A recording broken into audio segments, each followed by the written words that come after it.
Ladies and gentlemen, you're listening to the Mackay T Podcast. Here are your hosts, Ryan Mackay and T Davis.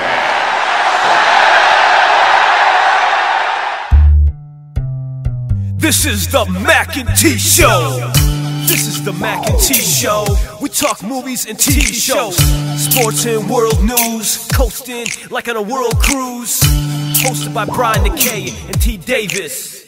Yeah, you can't tame us. We're going to the top, we're becoming famous. What time is it? It's time for the Mackay T Show. What time is it? I said it's time for the Mackay T Show.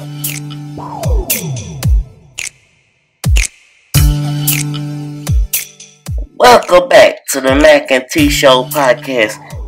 T, how was your Easter/April Fool's Day? Man, it was great. I just rested. Praise the Lord, everybody. That's wonderful. Now, since you had a great one, I'm gonna complain a little bit. Oh Lord. Now, church, just stay with me for a moment as I go through my sermon. But for 34 years of life, we have always had turkey and ham on every special holiday when the family gets together. Potatoes, tomatoes. Yes. So, imagine my surprise at year 35. Y'all had pizza. Okay, We had ham and another type of bird. My grandmother decided, at year 35, year 80 for her, but year 35 for myself, she decided that instead of turkey, we're going to do a roasted chicken this year for Easter.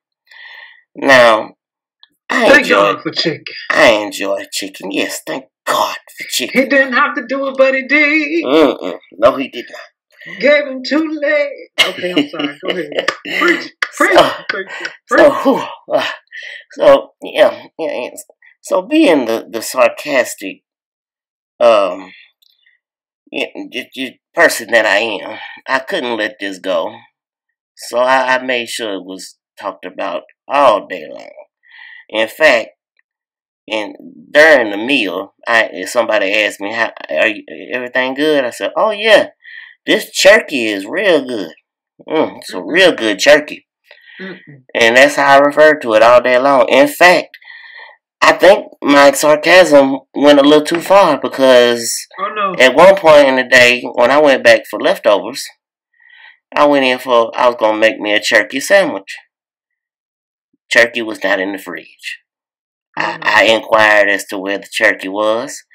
I was told that turkey went to Grandma's house because she didn't think anybody over here was going to eat it, which means she was offended by my sarcasm all day long.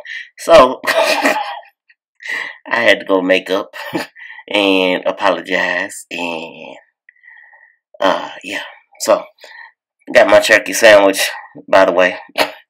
But yeah, so that's just my little bitty complaint. I'm a creature of habit.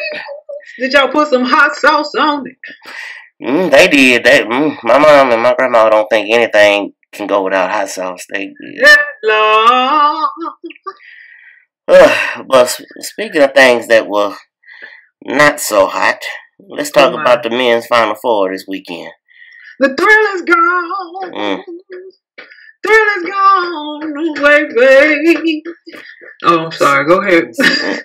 I'm out of church mode. I'm coming out. I should have seen the chicken coming because I've been on this roller coaster with Sister Jean in Loyola. Yeah. And, Michigan put a stop to that, but put a halt to it.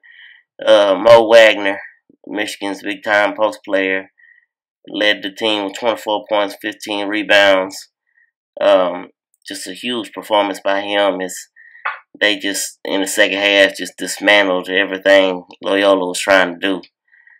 But, so yeah, the roller coaster has ended. The ride is over for the Ramblers. It's over now? Oh. And not to be outdone, a good on you from the point guard. His name escapes me, from Michigan, but he was caught on camera in the hallway chasing down Sister Jean's caravan as they were wheeling her out, and just congratulated her on her team's success and everything this season. So he didn't want to go to hell apparently. So he wanted he wanted to get right. He just wanted to meet Sister Jean. She an icon now. I kid, but that was a pretty good moment to see on TV. In the midst of his celebration, he was able to go and do that. Yeah, Loyola Chicago just seemed to run out of gas. That the steam was not for them. They shot terribly from the field. I don't even think they made a 3-pointer. Just out rebounded by a much bigger Michigan team, and that's the way it goes.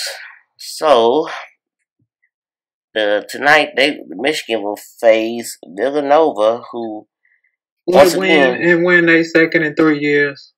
Once again, another team that I had counted out early in the tournament, because here's why. They have the talent to go all the way like they have. But they play that style where it's just living and dying by the 3-pointer. And I said somebody in the tournament is going to play some defense against them. They're going to shut them down, and they're going to get put out when they ought not to. I was wrong. I can admit when I was wrong. I ain't got no problem admitting when I'm wrong. But they rode a barrage of 3-pointers. In fact, I think they hit a record 18. I think it was tied the record for the most 3-pointers in a Final Four game with 18. So Villanova, pretty much dismantled Kansas. It wasn't really a game ever. Two terrible. As far as watching it, 2 terrible games. No real anticlimactic kind of thing. Well, women came to the party. Yeah, with a bunch of fun and drama. Go ahead. Yeah. So let's slide on over to the women's side if we can. Let's start with the first Final Four semifinal. We had Louisville going up against Mississippi State. They just, the TV, they get latched on a player and they just don't stop talking about it. They were all over Tierra McCowan, the 6'7" center from Mississippi State, just talking about it nonstop, about everything she was doing as far as like her rebounding numbers. I think the record for most rebounds in an NCAA tournament was 75 by Janelle McCarville back in 2004, I believe, 2003. It was early 2000 when she played for Minnesota. But Tierra dismantled that. She had 78 by the end of this game, which means I think she had like another 12 or 13 yesterday in the championship game.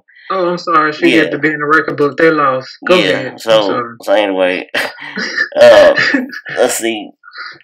But no, they just, the stats out. I was writing them down as they were spitting them off. And she grabbed 33% of the team's boards, team's misses, with 13 offensive rebounds against Louisville.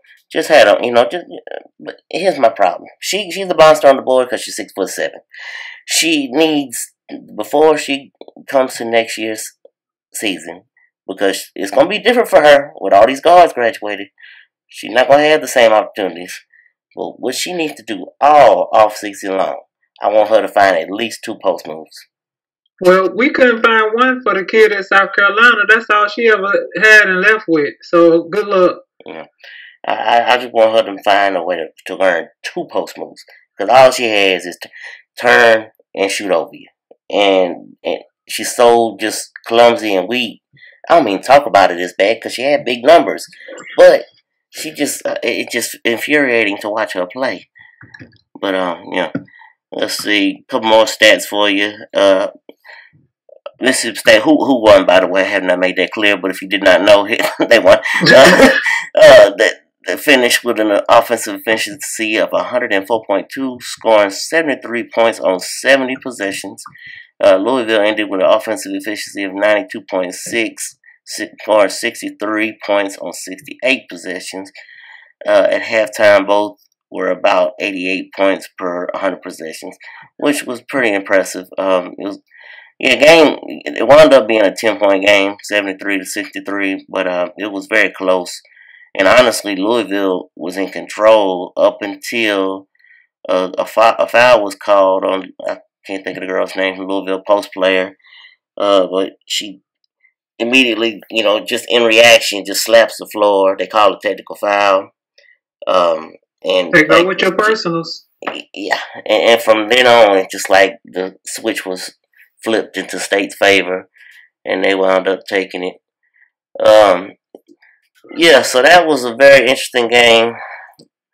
Then you got the second semifinal, which pitted UConn against Notre Dame. So interesting note. Now, the first time in Final Four history, by the way, that both games went in overtime. I do need to state that.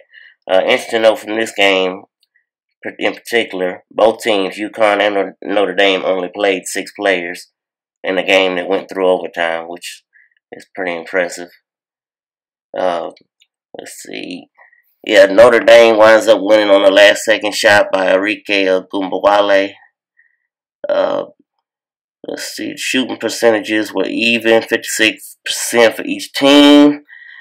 Offensive rebound rate, UConn led that, 51-37. Defensive rebounds, UConn again, 63-49. Assist rate, that was UConn. Can we just get to the last seconds of overtime? The people don't want to hear all that, Brian.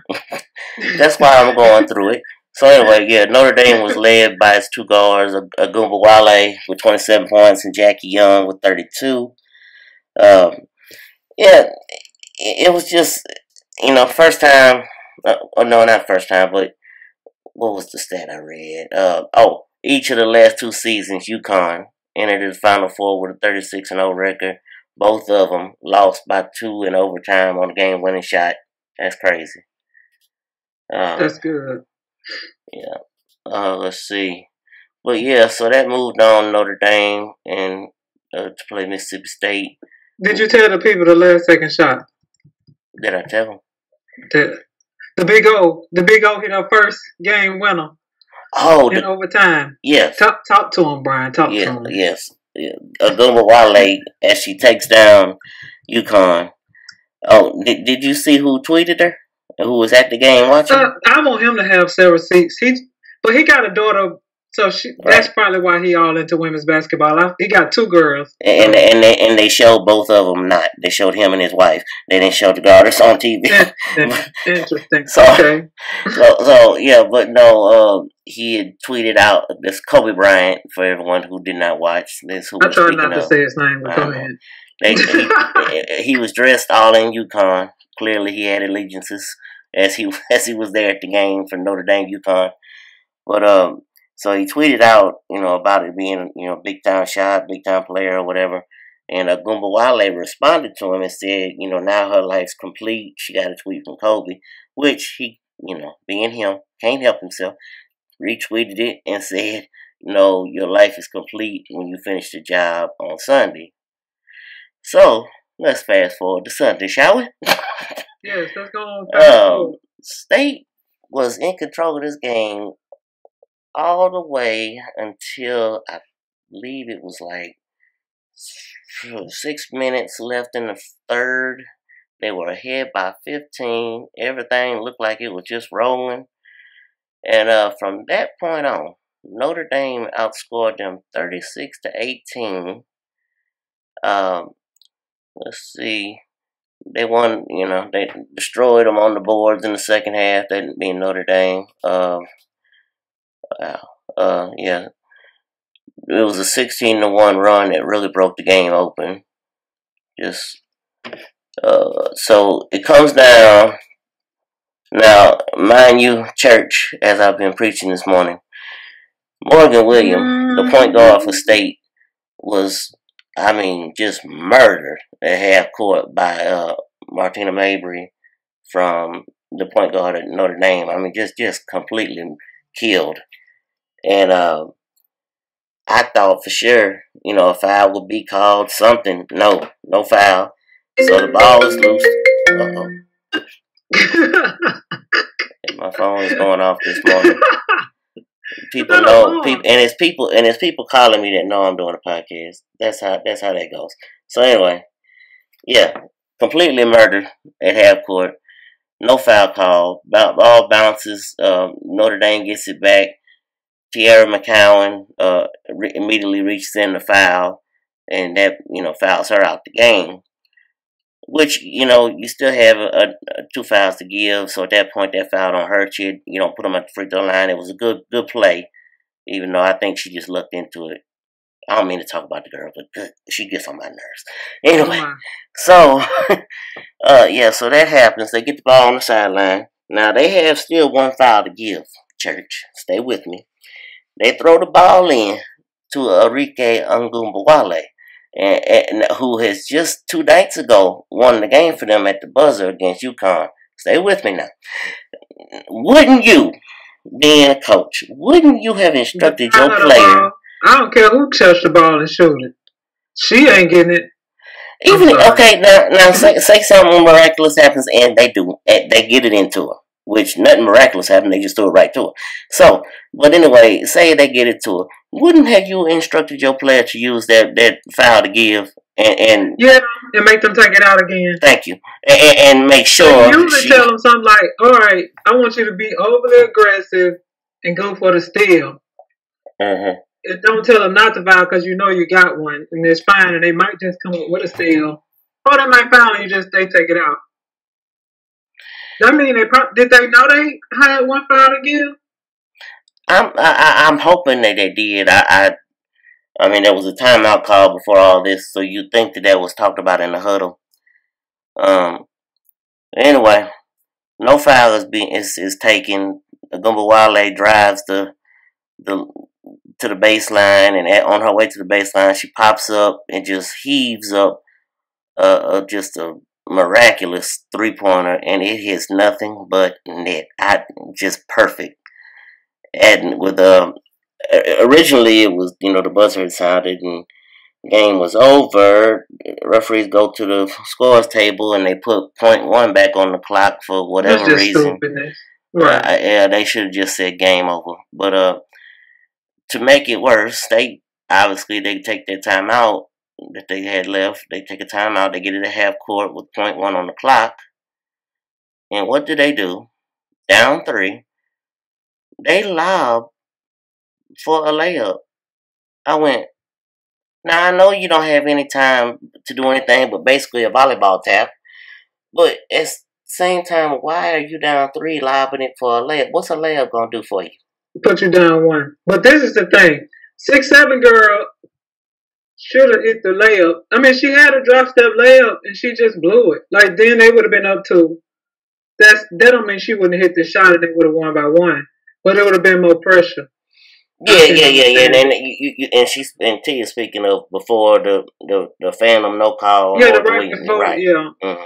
Yeah, that would have put a lot more pressure on that shot, and and not just the shot, the inbound in general, because they would have had to get something done. Then it was tie game when she shot the 3-pointer, so they would have been behind, a lot more pressure, and your palms get sweaty in situations like that.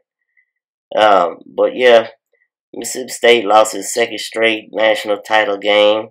Among the 8 teams to reach the national title game a year after finishing as runner-up, only 2 have won those titles in their return appearance. That would be in 1988, Louisiana Tech Lady Texas, shout out to Teresa Weatherspoon, and 1996, Tennessee Lady Vols, which is the makeup of that team was eerily similar to this Notre Dame team. Now, Shamika Holclaw obviously is a lot taller than Gumbawale, but they play a lot similar.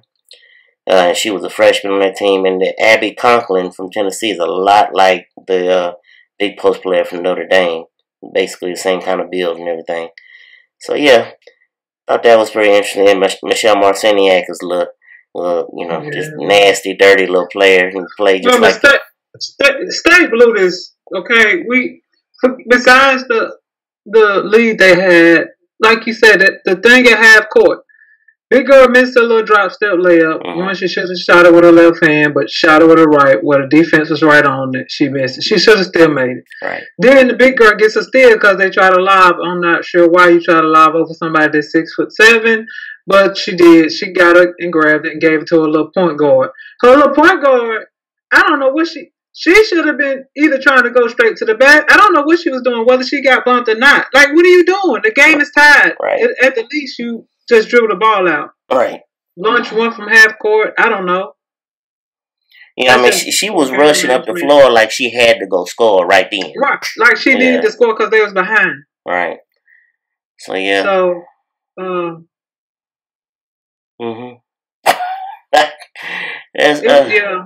bad decision. They could have called a foul. I'll say this. I was pulling for him because I was pulling for the state of Mississippi. We was trying to make SEC great again. Yeah, I the SEC, and I was pulling for my state. I really was, truthfully. I really thought they would win, and then I look up, and I'm like, I just be dog. Way to lose this Mississippi State. I just want y'all to know that these appearances, they few and far between. Just like the Warriors about to find out. Oh, they've been to 5 straight or whatever, or 3, 4 straight. They're not going this year. These injuries are about to be the end of them going to NBA Finals. And if you're talking about all these guards they lose in state, y'all will be lucky to get back to Final Four, let alone the championship game. Yeah, it's gonna be interesting to see what they do next year. Unless they got some super freshman coming in or something. Well, I know they have the transfer from UConn who will play next year. Oh, somebody left UConn. Isn't that part of Kevin Durant? They left the team that beat them and going to play for state. Are the people giving them the business? This ain't good. This ain't good for the sport, is it? Oh. Yeah, it's just you don't see it happen often. But this ain't a star. This ain't a star, so she can do it. Oh. Well, no, she was a 5-star coming out of high school. This a problem. We can't have you leaving the team that beat you. So yeah, so they'll have her. They'll have the big girl back. Coach Schaefer's daughter Blair graduates. Morgan Williams graduates. Rashonda Johnson, the other guard, graduates. Now which one is the little guard that beat us like her freshman year with that last second shot? The same one that beat State UConn last year. Ain't that the same kid? Morgan Williams. Mm-hmm. Yeah, she gone. She's gone. Blair Schaefer gone. She should be like a 5th year senior or something. I'm just exaggerating. Go ahead. Rashonda Johnson is gone, who transferred from Oklahoma State, and the All-American Victoria Vivens will be gone. So, yeah, it's going to be interesting because that's just something that State has never historically, even when they have decent teams, have never been real good about losing a big senior class and, recovering the next year. But it'll be interesting to see how it goes. It'll be a different looking team for sure, regardless, because I think the transfer from UConn is another post player, like maybe like a 4, a 3 or 4 player. Well, and good luck. My nemesis here where I reside, I was prepared to have to go ahead and say congratulations, but apparently I don't have to now. All right, so. Oh, yeah, like I said, I was pulling for them. I was pulling for my state. I was like, state, y'all got it. It should be good. Then y'all didn't have it. Poor game management. Yeah. Yeah, I mean, at the point of the 3-pointer that Ogumbawale hits, I'm standing in front of the TV, just all into the game. Oh, man. So I'm up there, and, it gets real quiet in the house. Family thinking, uh-oh, Ryan not going to be happy. Child, let me tell you, as I said, I was pulling for my state and pulling for SEC. But when she hit that shot, I sat there for a minute, and I waited. And then, I saw the foolishness that they did about trying to lob and shoot a layup down 3 with 0.1 on the clock. And once the game was official and in the books, the blood started rolling through my veins. And I turned around and I let a big old hottie toddy out as loud as I could let it out. Because it gave me great pleasure. Well, they gonna have them 2 Final Four banners hanging in now. They in the rock. What is it called? The hump. The hole. Oh. Yeah, basically the hole. Excuse me. The hole. The hump. Nasty fans, just some nasty. And don't get me wrong, I'm glad that they have, had all these sellouts here these last couple of years, and they're doing well, drawing crowds. They got people waiting outside in lines to get in the games, and that's something that you don't see, especially in our state, but it's for women's basketball in general, which is great to see, and that's great, all great for them. But you still ain't got that national championship. So, yeah. But yeah, T, that's all I got to speak about today. I ain't had nothing else on the docket. Do you have anything you would like to go over this morning? Well, I watched a little of the San Antonio-Houston game. Mm-hmm. I think the way this game was played, well, Chris Paul didn't play, and I think that probably would have helped San Antonio win. But I was like, this game looks ugly, which is probably how San Antonio wanted it. I don't know. I can't put my eggs in the basket with them though yet. I'm still worried about the Warriors and their injuries. Is this the most injury-riddled season that you ever can recall? Especially for one team in general. I mean, they seem like everybody on their team has been hurt at one point or another. I don't say that because the Lakers had the same thing when D'Antoni came. Mm-hmm. Now, we weren't favored to win nothing like that, but it seemed like every other game one of the Lakers got hurt that year. Yeah.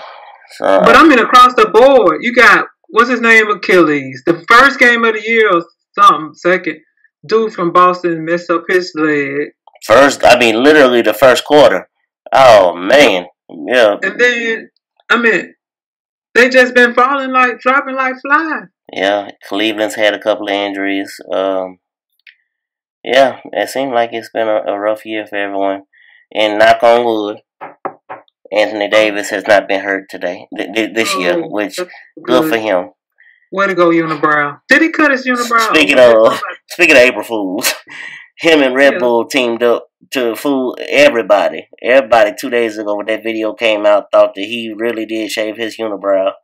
And turns out it was an April Fool's prank. Good job. They ain't got nothing better to do. But the playoffs are coming. Mm-hmm. There's still a few spots to be had. If I was the Warriors in Cleveland, then I'll be resting my people. Well, Cleveland can't because they could lose the 3 seed, I think it is, if they don't. Because Philly is like 9-1 in their last 10 games or something. So they got to keep playing unless they want that 4 seed. Yeah, you know me, I'm cynical. I still think all these phantom injuries for Golden State are just a front. But if they wind up truly being injured, I believe Houston can. I've seen Houston in person. I think that they can take them down in a 7-game series. So it'll be interesting. I won't say phantom. I just.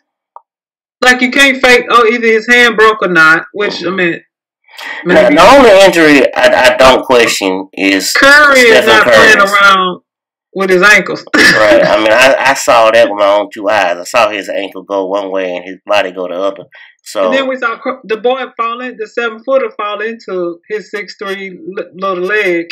Right. I don't know what was supposed to be wrong with Draymond, but at this point, I think they will be trying to get some chemistry because they haven't played. They haven't been out there together a lot. Yeah. So that's happening. What, they got 7 games in the NBA left? Yeah, I think they're coming on down to it. I think it's in It's all left before the madness starts. I think Wednesday, I believe, is the last day of the regular season. So next week we'll be talking about the NBA playoffs. Yay! And we hadn't talked about any world news lately. We have not. Can I just say, 45 has got to. He ain't gonna change. But I'm embarrassed to call him the president of the United States. Now he He tweeted out on Easter Sunday, DACA is not coming back. It's over. First of all, I need you to come back with April Fool's or something. I don't know if that would be funny, but at least an April Fool's. Then I heard him on somebody had like it was radio or him talking about, well, we're gonna stop all these immigrants from coming over here and using DACA. I was like, do you not know that you only got DACA if you were here already in 2007? Yeah. Like these new people that come over won't be under DACA. They won't be covered under that. And I need you to know that as the president of this country. Mm-hmm. I don't understand it, Brian. Like you can't. It's no reason for you to be ignorant of certain things, especially since we got Google. I mean, Google it. And he got advisors for everything. So well, he better not pay them no attention. Well, so I think that's been since the jump. I don't think he's since day one. Just Google it. That's just embarrassing to me that you don't know that the rule, like anybody that come over here now would not be, DACA is not going to help them.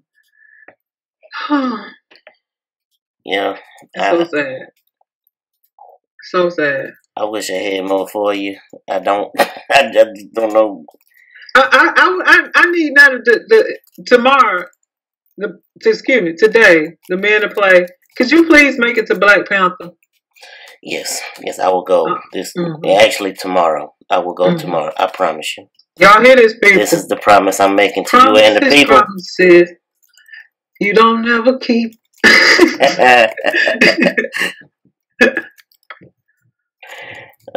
yeah, that was on my that I heard that when I got out of the car this morning that he had tweeted that, and I was like, oh my God. I mean, I'm not running a country. I'm not really that political, but I do know that if you come over here now, you're not about to be eligible for DACA.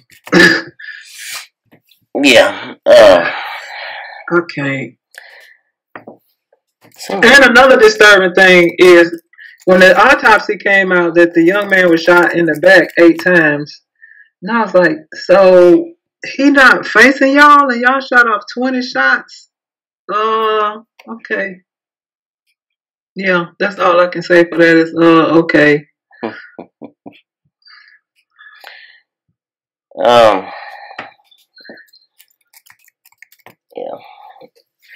Yeah, I'm not really, I have not heard, I've been kind of focused on this NCAA tournament, so I haven't got really deep into, I mean, I know who you're speaking of, I can't think of his name, the young man that was shot, so I'm not really too far into researching all of that, but, yeah,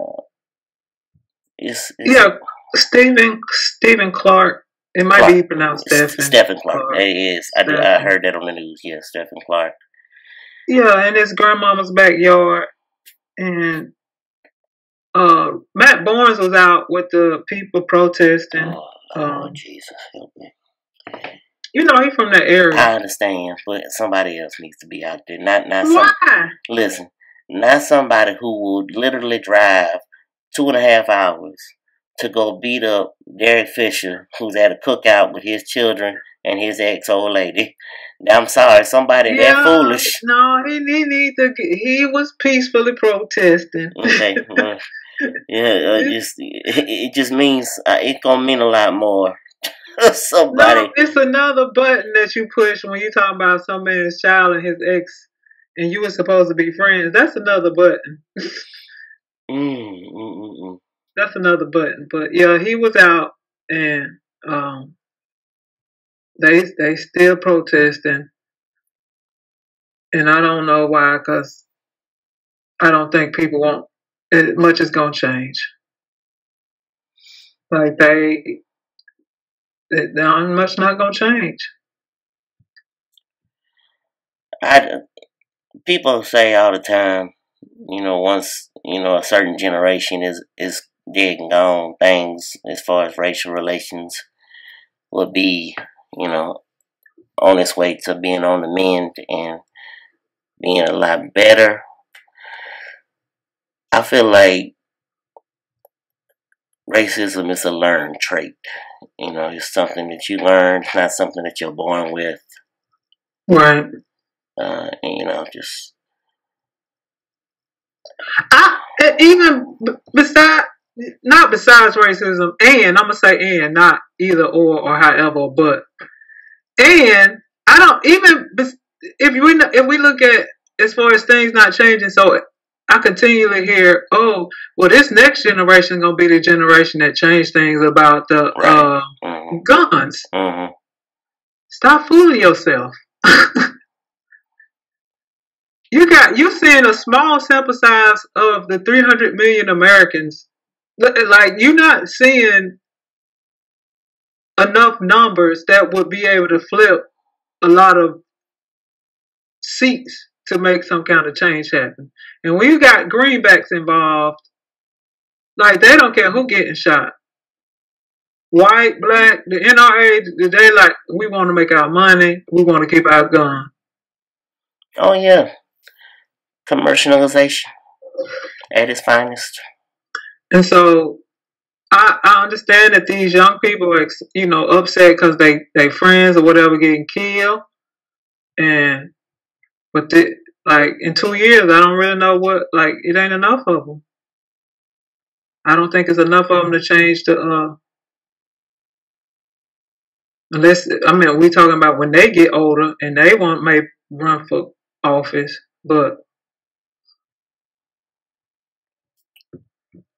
and so ain't no system in place to hold police accountable. So we keep talking about training. I don't know. I don't know that it's all training. Like, and whether this person was black or white, the lady was saying that if they fear for their life or whatever, they can always go to lethal force. And like, that's part of. And so unless you change that from top to bottom, the policy needs to change more so than the training. I'm sorry, we just had to interrupt you. I heard the door get close. myself together. I heard the door close. I don't mean to get off topic, but this just when we talk about I spoke of commercialization and the interruption we just had. Me and him, we had a heated discussion over the weekend over technology. Because he struggles. He's got an iPhone now. He's off his free flip phone. He's got an iPhone, and he loves it. He's on Facebook all the time. You hear him, you know, off in the corner somewhere, and you'll hear just Facebook where you can just watch video after video after video, just pop one after another. And when you start watching one, you just keep watching one after another. And he loves that, and he can never go back to his flip phone, no matter what he says. But it's just not real good with technology. Doesn't understand why something just isn't instantaneous. Like, it should be real quick. I had to explain to him, yes, technology is very advanced. It should, in your mind, you think, yes, it should be real quick. But technology is also built on commercialization. You want something real quick, you're going to pay top dollar for that technology. There's technology and then there's technology.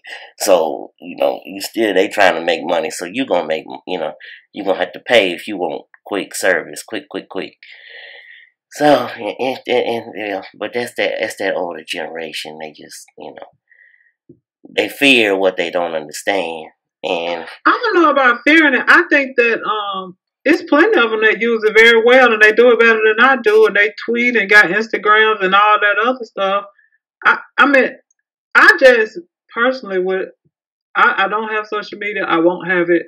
One, because I'm trying to keep my private information private as possible. And we saw Facebook already don't let somebody use the information that they have. And the same thing, every time you let an app, because the apps be like, can we access your information? You have no idea what they do with the information when they access it.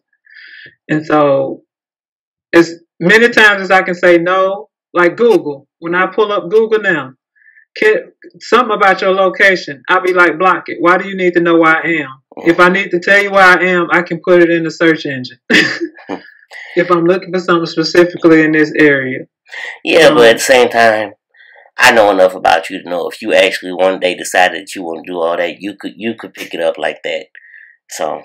Well, yeah, I'm not ignorant to it. I just have no desire to do it just because I mean, it seems to be a waste to me. It can be helpful in certain situations, I guess, used properly, but too many people don't use it properly. And I think a lot of people need to digital detox. And I don't have to understand. I was just talking to somebody the other day why a kindergartner would need a phone. Like, if you're not 16 and driving, why do you need a phone? Like, you should always be with an adult. And until you, like, running around on your own. Like, yeah, if you some kids in New York City or something and you getting on the train by yourself or whatever, that's one thing. But a lot of these kids, why you need a phone? You should be with an adult. What kindergarten, Brian, running around by themselves? Oh, I understand. I know. I'm right there with you. I mean, when I was growing up, cell phones were just becoming a big thing. And I remember, I got my first cell phone, I think I was, just when I started driving. So I'd have been in, 10th grade. I had just started driving. That was the only reason I got my cell phone. And the only cell phone I was able to get, that I was allowed to get, was the old Nokia where you could play the snake game. But that was like 2 years behind. Like, people had those when I was like in the 8th grade. For whatever reason, the 8th grader needed a cell phone because you're not going anywhere on your own. You're always gonna be with somebody.